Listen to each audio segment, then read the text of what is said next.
What's going on, everyone? Chris from Pickdawgz.com here with your free pick in the Cleveland Cavaliers versus Dallas Mavericks NBA matchup going down Sunday, February 2nd, 2025. Just a reminder, if you haven't already, make sure you're subscribed to our channel and smash that thumbs up. And if you're looking for my best bets, the games that I love, head to Pickdawgz.com. Click the Premium Picks tab at the top of the page. Great time to jump on something long-term, whether it's with a daily or a long-term pass. Remember to use the promo code PICK at checkout for 15% off your purchase. We've also got products for those who make big bets. And for those with big bankrolls, those looking for a VIP experience where you're going to get things like late alert plays, closer to game time, where we're going to track line movement for you, try to get you the best possible number compared to the closing line. So if that sounds like something that you're interested in, text the number on the screen for more information, even if it's just to find out if it's right for you. But let's get to this one between the Cleveland Cavaliers and the Dallas Mavericks. The Cleveland Cavaliers coming into this one off of a 137-115 win over Atlanta last time out to improve to 39-9 on the year, 32-16 against the number, while Dallas coming in off a 117-102 loss to the Detroit Pistons in their last matchup, falling to 26-23 on the year, 23-24-2 against the number this season. And the Dallas Mavericks, unfortunately, they just could not get the job done. Cade Cunningham went off once again for 40 and 6 rebounds. He went 17-30 from the floor. And while Dallas had 4 players scoring double figures, there were 4 starters that scored in double figures. Kyrie had 28 points. PJ Washington had 22.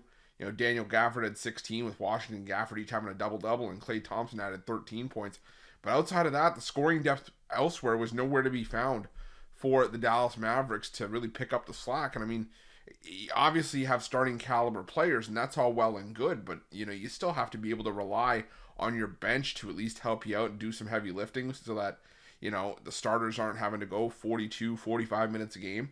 And unfortunately for Dallas, they just couldn't do that. And it was a game where Dallas was actually in control after the first quarter. It was a tight game at the half, but then we started to see Detroit really pour it on in the second half, and Dallas fell short. And now you got to go to Cleveland to take on a Cavaliers team that's back to finding themselves once again.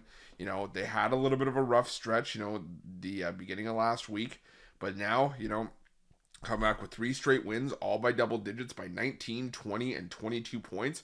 Maybe it's safe to say the Cleveland Cavaliers are back, and they're 23-3 at home this season. And when you look at the Cleveland Cavaliers and you look at their numbers when they're going ATS at home this season, the Cavs have been really, really solid. 17-9 against the spread this season as the home team.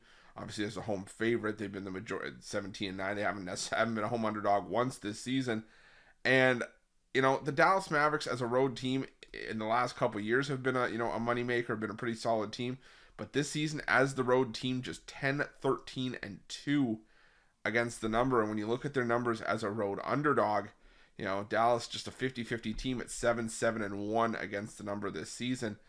I just think that the Dallas Mavericks are overmatched here. I think a lot of teams are going to be overmatched when you take on the Cleveland Cavaliers. Could the Cleveland Cavaliers just be a fancy regular season team? Maybe. That's still to be determined. But until I see a reason to sort of deviate from taking them here against a team on the other side of the Dallas Mavericks that's kind of just playing 50-50 ball, I'm going to take my chances with the Cleveland Cavaliers laying the points. I'm going to lay the 11 with the Cavs in this one, and that's going to be my free pick. But just a reminder, if you haven't already, make sure you're subscribed to our channel and smash that thumbs up. And if you're looking for my best bets, you can find those at Pickdawgz Premium. While you're at Pickdawgz, check out our betting tools. They're 100% free. They're the best betting tools in the business, and tools that you want to make sure that you have in your back pocket when you're making your best bets for the day's action. Thanks for watching. See you guys soon.